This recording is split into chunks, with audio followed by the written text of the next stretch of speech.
आज 1 जून 2022 भारत में बुधवार है। Today is 1 June 2022 and it's Wednesday in Bharat. आज की मुरली का जादुई रहस्य स्वयं को प्रेरणा देने के लिए magical secrets of today's Murli for motivating the self. आज से विशेष जून मास चालू हो रहा है और जून मास में पूरे विश्व में बाबा के बच्चे तपस्या करते हैं और विशेष इस मास में 24 जून जो मम्मा का अव्यक्त बनने का दिन है, तो मम्मा की विशेषता को याद करते हैं और उस हिसाब से साधना करते हैं। कल का जो सीक्रेट्स था उस सुनने के बाद बहुत लोगों ने अच्छे अच्छे अनुभव सुनाए हैं, फीडबैक दिया है। बहुत लोगों को 12D जो कल भेजे गए थे संस्कार परिवर्तन के लिए, कल विशेष जागतिक तंबाकू निषेध दिन था, तो उसको छोड़ने के लिए जो 12D बताए उसमें भी कई लोगों ने और 2-4D ऐड करके भेजा है, तो बहुत अच्छा लगा। इससे ये पता चलता है कि बाबा के कई बच्चे अच्छा मनन चिंतन करते हैं। अभी सिर्फ क्या करना है, उन शब्दों की गहराई में जाना है और उसका स्वरूप बनना है, इसी में नंबर बनते हैं। नॉलेज तो लौकिक में भी दुनिया वालों के पास बहुत है। जब हम वैल्यूज का सेशन लेते हैं दिव्य गुणों का, तो वो भी आत्माएं लौकिक के दिव्य गुणों के ऊपर बहुत कुछ बोलते हैं। उनके पास नॉलेज की कमी नहीं है। और बाबा के बच्चे भी बोलते हैं या बाबा के बच्चों के पास ये ज्ञान है, तो कमी किस बात की है? कमी है पावर की, शक्ति की। जैसे संडे की अव्यक्त मुरली में देखा वारिस क्वालिटी, तो वारिस क्वालिटी के 3 विशेषताएं हमने देखे, स्नेही, सहयोगी और शक्तिशाली। तो स्नेह में तो बाबा ने सबको पास कर दिया है कि बाबा से प्यार है। ऐसा कोई बच्चा नहीं होगा जिसका बाबा से प्यार नहीं है। तो बाबा इसको एक्नॉलेज और एक्सेप्ट करता है, स्वीकार करता है कि बच्चे बाबा से प्यार करते हैं। और नंबरवार तन मन धन समय श्वास संकल्प से सहयोगी भी है, पर नंबर बन जाते शक्तिशाली बनने में। समय पर शक्ति का संचार होना बहुत जरूरी है। इसमें ही अष्टरत्न बनते हैं, 108 रत्न बनते हैं, 16,108 बनते हैं। तो वैसे बाबा ने कहा है कि 108 की वैजयंती माला है, तो एक नंबर भी वैजयंती माला में आता है, 108 वाला भी आता है। लेकिन फर्क कितना है? ये फर्क जो है वो शक्ति की वजह से है। तो नॉलेजफुल तो होए जो लोग रोज मुरली सुनते हैं और मुरली के ऊपर ऐसे मनन चिंतन करते हैं, नॉलेज तो है, लेकिन नॉलेज के साथ में पावर भी होना जरूरी है। बाबा ने एक मुरली में कहा था कि नॉलेजफुल और पावरफुल है वही सक्सेसफुल बनते हैं। तो तीनों का कनेक्शन है, नॉलेजफुल, पावरफुल एंड सक्सेसफुल। और बाबा ने संडे की मुरली में बताया था कि राजा कौन बनेंगे और रॉयल फैमिली में कौन आएंगे। तो सक्सेसफुल माना सफलता स्वरूप, जिनके हर कदम में सफलता समाई हुई है, हर संकल्प में सफलता समाई हुई है, वो किस आधार पर? नॉलेज और पावर के साथ दोनों में समान होना चाहिए। जिसको बाबा ने अलग अलग तरीके से कहा, ये शिव बाबा की विशेषता है, ज्ञान का सागर। वही बात को अलग अलग तरीके से सुनाते हैं। आज की मुरली में वही बाबा ने प्रश्न पूछा है कि रोज भिन्न भिन्न ढंग से नई पॉइंट्स क्यों सुनाते हैं? क्योंकि हमको एक ही तरीके से अगर पॉइंट सुनाई जाए तो बोर हो जाएंगे। जैसे भोजन में रोज दाल और चावल मिले तो आप बोर हो जाएंगे, तो भोजन में भी वैरायटी चाहिए होती है। तो ये आत्मा का भोजन जो बाबा परोसते हैं हमारे लिए, जिससे क्या होता है, हम तृप्त हो जाते हैं। क्योंकि हम इस ज्ञान के भूखे थे अनेक जन्म तक, है ना। हम ईश्वरीय ज्ञान के भूखे थे। हमारा विवेक कमजोर पड़ गया था, जो निर्णय नहीं कर पा रहा था कि सत्य क्या है, असत्य क्या है।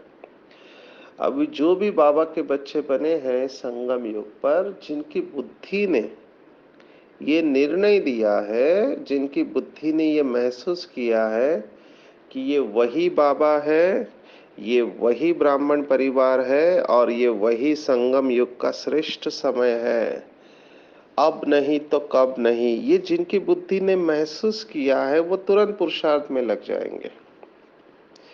तो आज की मुरली में टेक होम शब्द को अगर हम ले, तो बाबा ने लव और खुशी के बारे में बताया। मेरे दोनों शब्द बहुत फेवरेट है। देखो, जैसे आपका मनन चिंतन बढ़ता है ना, तो एक शब्द आपको किक दे देता है। किक समझते हैं, जिससे नशा चढ़ जाता है। जब आप उस शब्द की गहराई में जाते हो तो तुरंत आप उस अवस्था में स्थित हो जाते हो। लेकिन जितना मनन चिंतन होगा उतना नशा ज्यादा होगा, उतना स्वरूप अवस्था में टिक जाएंगे। अभी स्वरूप नहीं है, कभी बनते हैं कभी नहीं बनते हैं, और यही पुरुषार्थ है। तो लास्ट स्टेज है एम्बॉडीमेंट, बाप समान स्वरूप बन जाना। जो आज भी बाबा ने कहा है कि सुना तो बहुत है, जन्म जन्मांतर सुनते ही आते हैं या सुनते ही रहते हैं। भक्ति मार्ग में तो कथाएं सुनते ही आए हैं, शास्त्र सुनते आए हैं। आज बाबा ने कहा ना, तुमने ही सबसे जास्ती भक्ति की है, वेद शास्त्र ग्रंथ गीता गायत्री जप तप आदि सब पढ़े किए हैं, बहुत सुनते हैं, लेकिन अभी देखना चाहते हैं। तो हम बाबा के बच्चों की दिल क्या है कि हम भगवान को देखते रहे, देखते रहे, देखते रहे। लौकिक में भी किसी को जब प्यार होता है तो बाबा हमेशा जो मुरली में उदाहरण देते हैं सतो प्रधान प्यार का, तो लैला मजनू है या हीर रांझा है, तो उनका शरीर का प्यार नहीं था। वो सिर्फ देखते रहना चाहते थे, देखते रहते थे। और सामने है या नहीं आशिक माशुक, लेकिन बुद्धि में उनका चित्र रहता था, बुद्धि में उनका चित्र रहता था, और वो देखते ही मुस्कुराते थे, है ना। तो बाबा ने आज मुरली में यही बात कही है लव के बारे में और खुशी के बारे में। हम इसके ऊपर देखेंगे। दूसरा जो आज स्पष्ट रूप से दिखाई देता है कि आज की मुरली में बाबा ने सिख धर्म के जो स्थापक है, संस्थापक गुरु नानक देव जी, जिनके महावाक्य है, जो कि जप साहिब सुखमणि में एकत्रित संकलित किए गए हैं, उसमें से कई सारी बातें आई है। जैसे पहला ये नजर से निहाल किंदा स्वामी सदगुरु, है ना, ये बात आई है। फिर मुरली के एंड में बाबा ने फिर से उस धर्म की बातें ली है कि चढ़ती कला तेरे बहाने सबका भला, ये भी वहां से ही है। और मनुष्य से देवता किए करत ना लागी वार, माना मनुष्य से देवता बनने में टाइम नहीं लगता है।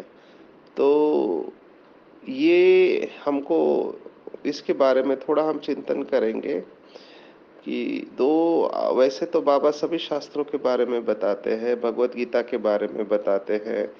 तो सभी शास्त्रों का सार बताते हैं, लेकिन विशेष जैसे आज की मुरली में देखा तो गीत है, वो कबीर का गीत है, तूने रात गवाई सोए के, दिवस गवाया खाए के, हीरा जन्म अनमोल था, कौड़ी बदले जा। ये पूरा गीत बहुत सुंदर है, जो हमको अटेंशन में लाता है कि संगम युग का हर सेकंड वैल्यूएबल है, हर संकल्प वैल्यूएबल है।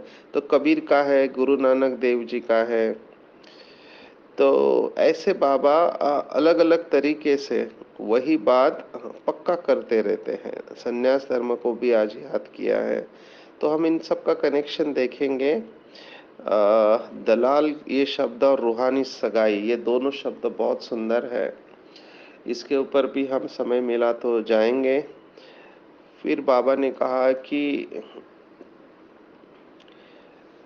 खुदाई खिदमत है ना, खुदा और खिदमत ये दो शब्द है। खिदमत माना सेवा, इसके बारे में हम देखेंगे। और फिर बेहद के वैरागी और संपूर्ण समर्पण, ये शब्दों में पूरी मुरली आ जाती है। एक एक शब्द की गहराई में जाए तो हमको बहुत खुशी होगी। मैं चाहूंगा जो बाबा के बच्चे लिख सकते हैं, जिनको लिखने का अभ्यास है, जैसे कुछ भाई बहनें भेजते रहते हैं मुझे कि हमने आज ये लिखा।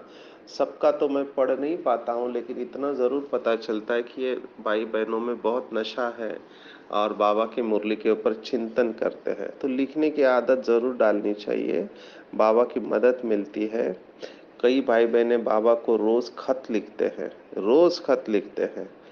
तो उनका ये कहना है कि बाबा हमसे इतना प्यार करता है, इतना दूर देश से आता है, और 4 पेज का लव लेटर है। ये मुरली माना भगवान का लव लेटर है। तो बाबा 4 पेज का लव लेटर देता है, तो हम क्यों ना बाबा को कम से कम 1 पेज का लव लेटर तो लिखे। तो लिखते हैं, लिखने से क्लैरिटी आती है, स्पष्टता आता है। तो जो भी लिख सकते हैं जरूर लिखे। अगर नहीं लिख सकते हैं तो बाबा से बातें करें, है ना, हर क्षण बातें करता रहे, तो इससे भी काफी क्लैरिटी आएगी। हम एक एक शब्द की गहराई में जितना जाएंगे उतना मास्टरी की स्टेज आती है, बहुत नशा और खुशी होती है। तो हम आते हैं आज का पहला पॉइंट। बाबा ने कहा कि जितना ईश्वरीय सेवा में बिजी रहेंगे उतना बाप से लव बढ़ता जाएगा और खुशी का पारा चढ़ेगा। तीनों का कनेक्शन है, जैसे त्याग, तपस्या और सेवा, इनका कनेक्शन है। जहाँ त्याग है वहीं तपस्या है, और जहाँ तपस्या है वहाँ सेवा है। ये 3 शब्द है। और जहाँ सेवा है वहाँ बाप से लव है, क्योंकि आपको सेवा में जितना आप ऑफर करेंगे ईश्वरीय सेवा में, तो आपको बाबा से प्यार बढ़ना ही है। क्यों बढ़ना है? क्योंकि आपको ये स्पष्ट अनुभव होगा कि मैं कुछ नहीं कर रहा हूँ, बाबा मुझे यूज कर रहा है। ये स्पष्ट अनुभव होता है, क्योंकि कई बार अभी कितने सालों से हम सेवा कर रहे हैं, ये स्पष्ट अनुभव होता है कि ऑल ऑफ अ सडन ऐसा कोई शब्द आ जाता है जो हमने सोचा नहीं था, ऐसी बात आ जाती है जो हमने सोची नहीं थी। तो ये बाबा की मदद होती है, और बाबा की मदद के बगैर हम सेवा कर नहीं सकते हैं। लौकिक में भी सोशल वर्कर होते हैं, वो भी समाज की सेवा करते हैं, लेकिन उसमें वो रूहानियत नहीं है जो बाबा के बच्चों में है, ठीक है ना। और बाबा के बच्चों की सेवा जो है, जितना वो करते जाएंगे उतना बाप से प्यार का अनुभव बढ़ता जाएगा, क्योंकि खुशी होती है कि बाबा चाहता था तो और किसी को यूज कर सकता था, लेकिन भगवान ने मुझे इस सेवा के लिए निमित्त बनाया है। और बाबा ही सेवा देता है तो शक्ति भी देता है, ये भी आगे की बात है। बाबा केवल सेवा नहीं देता, सेवा के साथ में शक्ति भी देता है। इसलिए भाग्यवान वो है जो अपने आप को ऑफर करते हैं, जैसे हमारे समर्पित भाई बहन हैं, जिन्होंने अपना जीवन ही शिव बाबा के लिए कुर्बान कर दिया।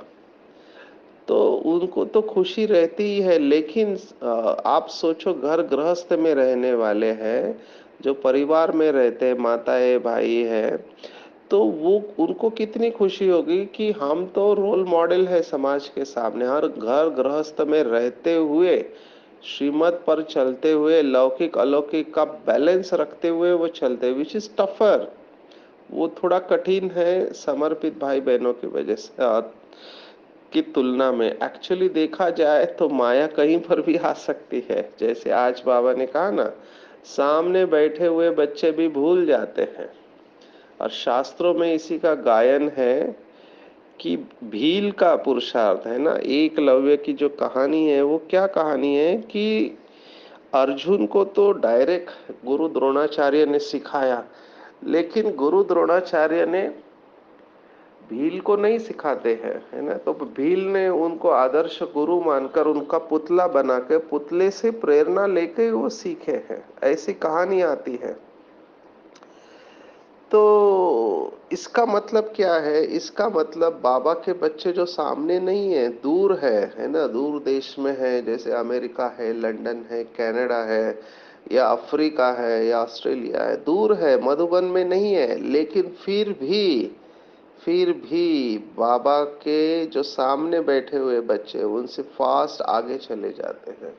और बाबा ने ये कहा हुआ है एक मुरली में कि जो दुनिया की नजरों में है वो बाप की नजरों में नहीं, और जो बाप की नजरों में है वो दुनिया की नजर में नहीं। ये बहुत इंपॉर्टेंट परमात्मा का महावाक्य है कि जो दुनिया की नजरों में है वो बाप की नजरों में नहीं, और जो बाप की नजरों में है वो दुनिया की नजरों में नहीं। ये उन आत्माओं के लिए है जो गुप्त पुरुषार्थी है, वो ज्यादा आगे आना नहीं चाहते, वो अपनी सेवा करते रहते हैं, ठीक है, पर कहीं पर भी नाम मान शान की इच्छा नहीं है। बस बाबा चला रहा है, ये उनके अंदर कॉन्शियसनेस, चेतना रहती है।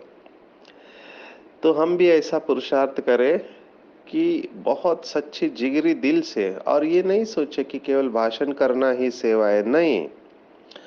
हम जहां भी है, जिस शहर में है, जिस देश में है, जिस घर में है, जो हमको रोल मिला हुआ है, रोल समझते हैं, पति का, पत्नी का, बच्चे का, है ना, भाई का, बहन का, डॉक्टर का, इंजीनियर का, जो रोल हमको मिला हुआ है वो रोल हम बेस्ट तरीके से परफॉर्म करें बाबा की याद में।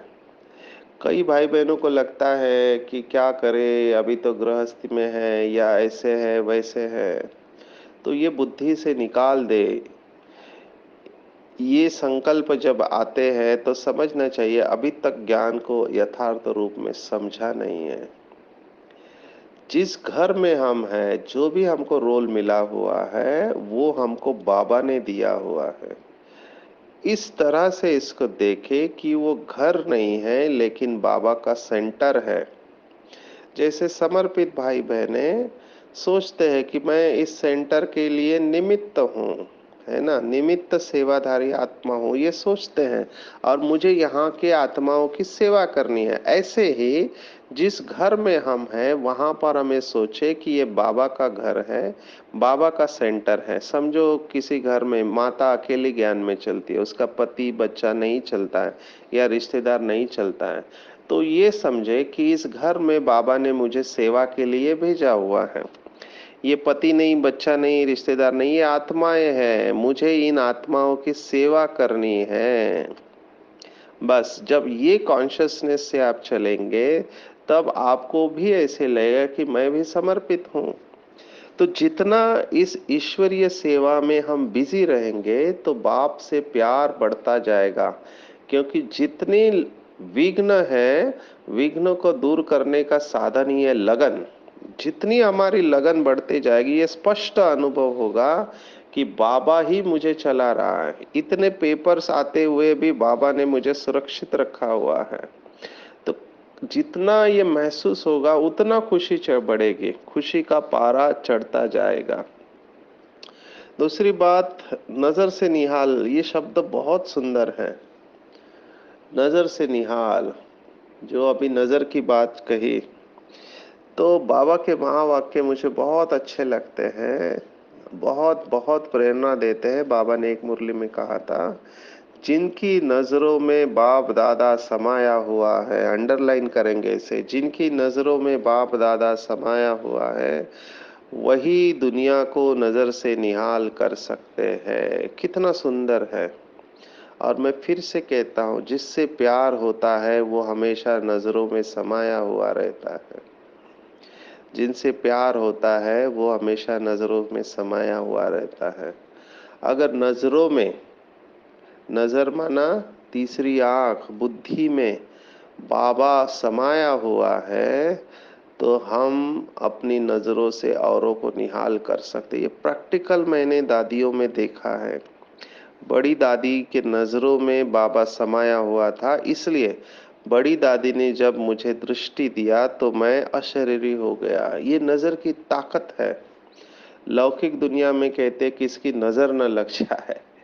नजर लग जाती है माना वो वाइब्रेशन आते हैं। समझो किसी देहदारी देहदारी अच्छा लगता है, ठीक है ना, तो उसको क्या करते हैं, वाइब्रेशन भेजते हैं, है ना। आजकल तो रिद्धि सिद्धि भी बहुत है, तो निगेटिव वाइब्रेशन भेजते हैं, मनसा से विकर्म करते हैं कई सारी आत्माएं, है ना। टीवी के एक्टर एक्ट्रेस होते हैं, किसी का रूप अच्छा लगा तो बात मत पूछो, ऐसी हालत हो जाती है कि उसका फोटो लगाएंगे, उसको ही देखते रहेंगे, और उसके साथ जो भी करना चाहिए वो मनसा के द्वारा करते हैं। मुझे कई लोग पूछते हैं, खास करके कुमार यंग्स जो होते हैं, कहते हैं हमको विकारी स्वप्न आते हैं। अभी विकारी स्वप्न क्यों आते हैं?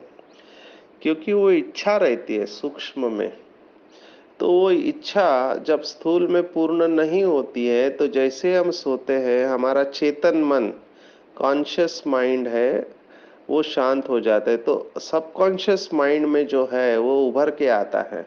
और अगर वो स्ट्रांग डिजायर होगी, जो जिसको बाबा ने कहा काम विकार, वो अपनी इच्छा पूर्ण कर लेता है। और फिर कहते हैं हमको विकारी स्वप्न आए, है ना। तो ये अंदर से दिल होती है। तो कहने का भाव ये है कि अपने विवेक को इतना स्ट्रांग करना है, ज्ञान के आधार पर अपने आप को समझाना है। बाबा ने ये नहीं कहा कि मन को मारो नहीं, मन को सुधारो कहा। दमन नहीं करना है, लेकिन सुमन करना है। वो कैसे करेंगे कि अपने बुद्धि को ये बताओ कि एक तरफ है माया का सुख, अल्पकाल का सुख, विनाशी सुख और पतित बनाने वाला सुख। फॉर एग्जाम्पल, ये काम विकार का सुख होता है, 1 मिनट का सुख होता है साइंस के हिसाब से। तो 1 मिनट का सुख और पूरे जीवन की का बर्बादी हो जाती है ना। क्योंकि जेल में हम देखते हैं जिन्होंने ये पाप कर्म किए हैं, अभी वो थोड़े क्षण के लिए वो सब मर्यादाएं वगैरह भूल जाते हैं, और फिर उनको पुलिस सजा देती है, कई जगह पे तो फांसी भी देती है। दुबई जैसे शहर में ऐसे कड़े कायदे हैं कि किसी ने ऐसा कर्म किया, कुकर्म, तो उसको तो भरे बाजार में लटकाया जाता है सबके सामने। फिर भी इतनी कड़ी सजा होने के बावजूद भी लोग ये कर्म करते हैं। भारत में भी ये केस हुआ था। तो ये क्यों होता है कि पता है ये गलत है, लेकिन रोक नहीं पाते हैं, कंट्रोलिंग और रूलिंग पावर नहीं है ना। तो माया का सुख है, अल्पकाल का है, विनाशी सुख है और पतित बनाने वाला है। ये एक तरफ रखना, और दूसरी तरफ ईश्वरीय सुख है, सदा काल का है, अविनाशी है और पावन बनाने वाला, विश्व का मालिक बनाने वाला। तो ये दोनों को कॉन्ट्रास्ट रख के बुद्धि को कहना चाहिए कि आप बताओ तुम्हें कौन सा सुख चाहिए। एक तरफ माया का सुख है और एक तरफ ईश्वर का सुख है।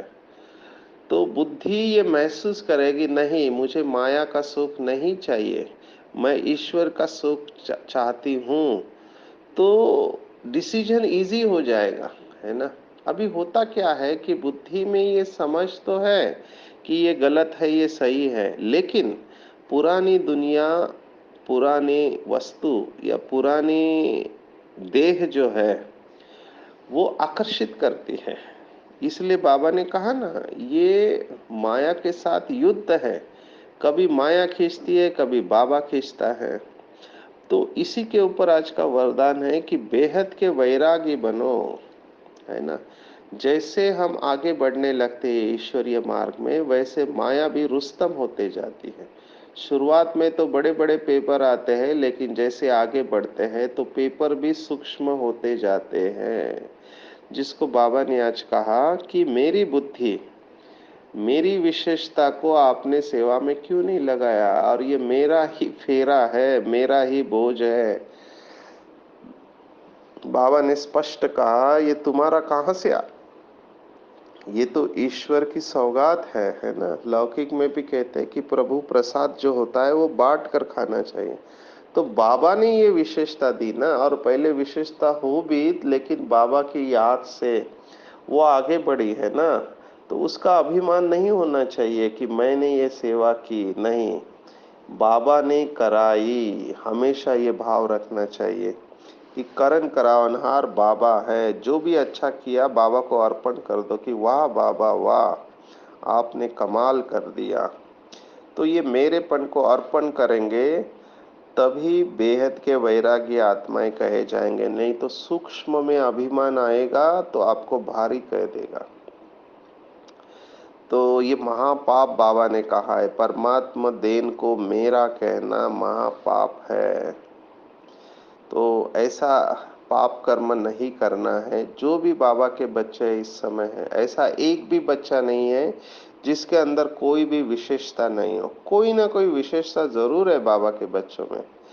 तो भाई और बहनों, अपने आप को देखो कि आपके अंदर कौन सी विशेषता है जो बाबा ने आपको दी है, और उस विशेषता को ढूंढकर उसको ईश्वरीय सेवा में लगाओ। और जितना इस विशेषता को आप सेवा में लगाएंगे उतनी वो विशेषता बढ़ती जाएंगे, और तभी ये आकर्षण से मुक्त होते होते जाएंगे। अदरवाइज ये पुरानी दुनिया का आकर्षण फिर से रसातल में लेके जाएगा। दो ही चीजें होती है, या तो वस्तु अच्छी लगती है या व्यक्ति अच्छा लगता है। वस्तु में आसक्ति होती है, व्यक्ति में लगाव होता है। तो दोनों के बारे में बाबा ने कहा, अगर किसी भी पुरानी चीज में आसक्ति है तो माया भी आ सकती है। और लगाव की निशानी बताइए, झुकाव। जो व्यक्ति अच्छा लगता है उससे बात करना अच्छा लगेगा, उससे व्हाट्सएप फेसबुक के ऊपर कनेक्ट होते रहेंगे, उसकी कंपनी चाहेंगे। तो इन दोनों से अपने आप को बचाना है। संगम युग पर सर्व रिश्ते एक बाप के साथ जिसके रहते वो सदा और सहज फरिश्ते रहते हैं। संगम युग पर सब रिश्ते जब एक बाप के साथ होते हैं वो सदा और सहज फरिश्ते रहते हैं। और अर्पण शब्द आया है, ये अर्पण बहुत सुंदर शब्द है। एक भाई ने तो इसके ऊपर पूरा एक नया योग का मार्ग ही खोल दिया है, और उसका नाम ही कर रख दिया है समर्पण ध्यान। तो समर्पण ध्यान ये क्यों आया है? ये भगवत गीता का शब्द है कि सर्वधर्मान्य परित्यज मामेकम शरणम व्रज। आप पूर्ण रूप से समर्पित हो जाए मन और बुद्धि से, है ना। बाबा की तो माँ वाक्य इतने सुंदर है, शक्तिशाली है कि बच्चे सोचो भी मत तुम, क्योंकि सोचने का काम भी भगवान करेगा। कितनी बड़ी बात है ये, गुह्य बात है। जिसको समझ में आ गया वो इतना हल्का रहेगा, इतना हल्का रहेगा, उसका बिल्कुल माइंड चलेगा ही नहीं क्या करना है, बाबा जैसे चलावे। महाराष्ट्र में ये बहुत फेमस है, एक कपलेट है मराठी में, ठेविले अनंते तैसेची रहावे चित्ती असावे समाधान। माना अनंत परमात्मा ने आपको जैसे रखा है वैसे ही आप रहो।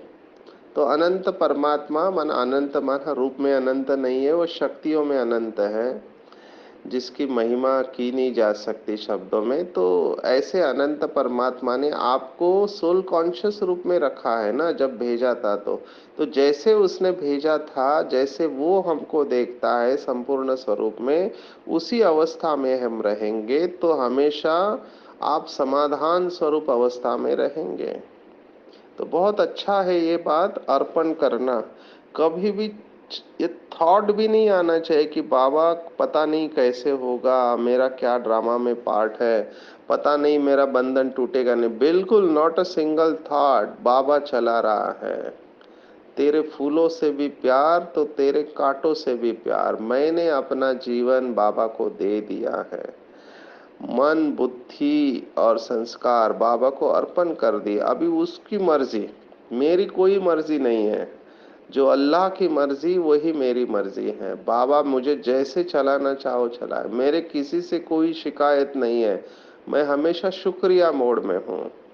तो हमेशा शुक्रिया करते रहे। और सचमुच में अपने अनुभव से कहता हूँ कि जिस दिन आपके नजरों में बाबा समाया हुआ होगा, उस हर पल आपके दिल से केवल एक ही थॉट आएगा, वाह बाबा वाह, वाह बाबा वाह, वाह बाबा वाह। और कोई ऐसी सीन ड्रामा प्लान अनुसार आई आपके सामने तो फिर भी निकलेगा वाह ड्रामा वाह। और फिर अपने ऊपर ही नाज आएगा कि वाह रे मैं कितनी भाग्यवान आत्मा हूँ।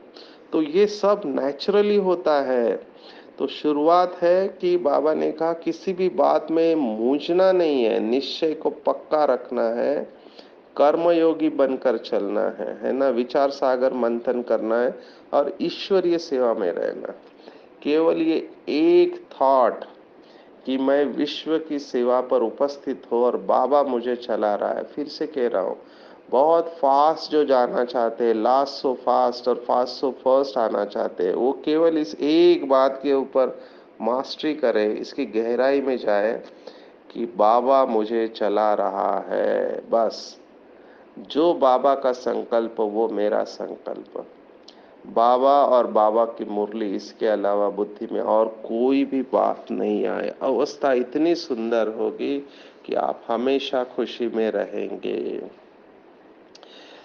तो आज 1 जून 2022, आज की मुरली के ऊपर मेडिटेशन। अपने आप को बिल्कुल हल्का छोड़ना है, सिर से लेकर पांव के अंगूठे तक संपूर्ण शरीर हल्का, मन और बुद्धि एकाग्र। बहुत काल का अभ्यास। मैं आत्मा अपने आप को अशरीरी अनुभव कर रही हूँ। सर्वशक्तिवान बाप के साथ मैं कनेक्ट हूँ, कंबाइन हूँ।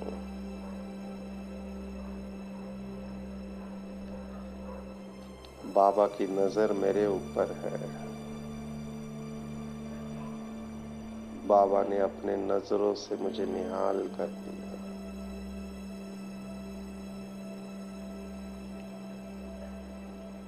बाबा मुझे यूज कर रहा है। मैं गॉडली इंस्ट्रूमेंट हूँ।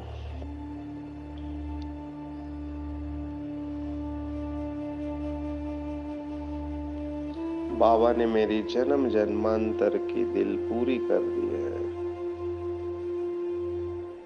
मेरे अंदर से भूख थी कि मैं ड्रामा के आदि मध्य अंत को जानना चाहता था। बाबा ने वो संपूर्ण ज्ञान मुझे दे दिया है। अभी मैं संतुष्ट हूँ, अधिकारी अनुभव कर रही हूँ। बाबा ने मुझे अपना बना लिया। मेरी रूहानी सगाई शिव बाबा के साथ हो चुकी है।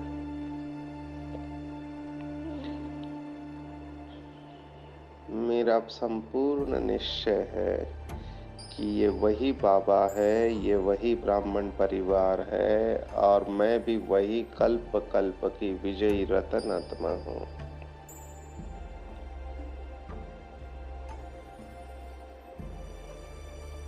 बाबा मुझे रोज ईश्वरीय सेवा के लिए निमित्त बना रहा है। जिस स्थान पर, जिस घर में मैं हूँ, वहां पर बाबा मेरे द्वारा सेवा करा रहा है। बाबा की लाइट और माइट मेरे द्वारा निरंतर चारों तरफ प्रवाहित हो रही है। जो भी आत्माएं मेरे संपर्क में आते हैं, वो सभी बाबा की इस लाइट और माइट से निहाल हो रहे हैं।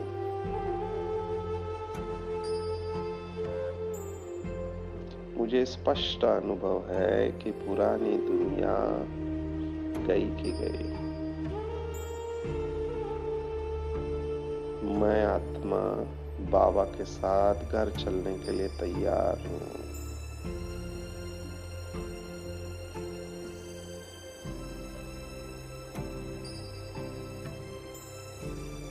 मुझे बाबा से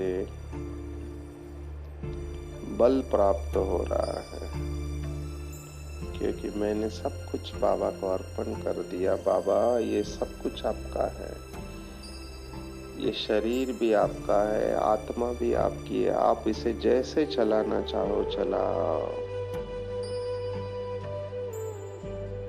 मैं बिल्कुल निश्चय बुद्धि निश्चिंत हूँ।